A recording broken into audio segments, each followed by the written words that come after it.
ಗೆಳತಿ ಕವಿತಾ ದೇವಿ. ಏನವಳ ರೂಪ ಲಾವಣ್ಯ,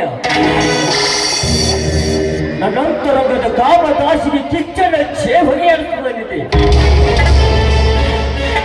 ನವಿಲಿನ ನಾಟ್ಯವನ್ನು ಮೀರಿಸಿ ಬರುತ್ತವರು ನಗ.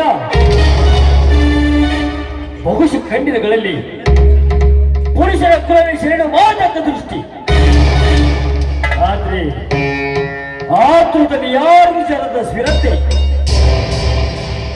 ನಾನು ಪೂಗಿನ ಹೋಗಿ ನನ್ನ ತಲೆ ನೆನೆಸಿ ಕಾಮದಾಹ ಮೆಕ್ಕಿಸಿದರೆ ಒಳಿತು. ನೀನ ಚಿತ್ರಿ ಆ ಸುರಂಗಿಯ ಸುಂದರತೆಯ ಸಾಮ್ರಾಟ್ಯದ ಒಡೆಯ ನನಗೇ ಬೇಕು. ಶೆಟ್ರೆ, ಲೇ ಶೆಟ್ರೆ,